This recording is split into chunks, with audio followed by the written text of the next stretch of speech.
तर मुंबईत आता मोठ्या संख्येने मुंबईकर मतदानाकरता बाहेर पडतायत।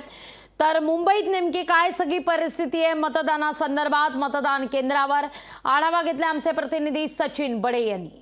लोकसभा निवडणुकीच्या 5व्या टप्प्यातील मतदानाला सुरुवात झालेली आहे। आपण आहोत मुंबईमध्ये। मुंबईतील हे प्रमुख मतदान केंद्र आहे, ज्याला मुंबई उत्तर पश्चिम असं मतदान केंद्र म्हटलं जातं। आणि या मतदान केंद्राच्या माध्यमातून आपण जर पाहिलं तर मतदार राजा आपला मतदानाचा अधिकार बजावण्यासाठी या ठिकाणी सकाळपासूनच रांगा लावत आहे। सकाळी 6 वाजेपासूनच या ठिकाणी मतदारांनी आपला उत्स्फूर्त प्रतिसाद जो आहे तो या ठिकाणी दिलेला आहे।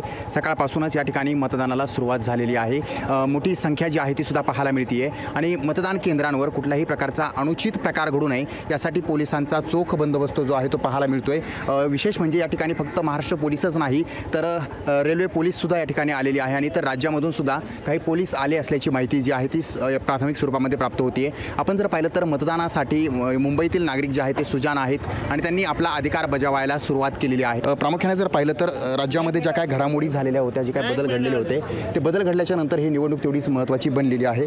कारण ज्या पद्धतीनं नवीन पक्ष असतील, नवीन पक्ष समोर आले, त्यानंतर दोन संघ पडले, त्यानंतर पाहिलं तर प्रामुख्याने जे नेते होते नेत्यांची अस्तित्व म्हणा प्रतिष्ठा म्हणा ती सुद्धा पणाला लागलेली आहे। त्यामुळे प्रामुख्याने जर पाहिलं तर मतदान केंद्रावर मतदार राजा आता आपला कौल कुणाला देतो हे पाहणं सुद्धा तेवढंच महत्त्वाचं आहे।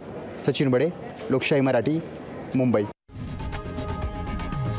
लोकशाही मराठी ऐका, पहा, जागरूक रहा।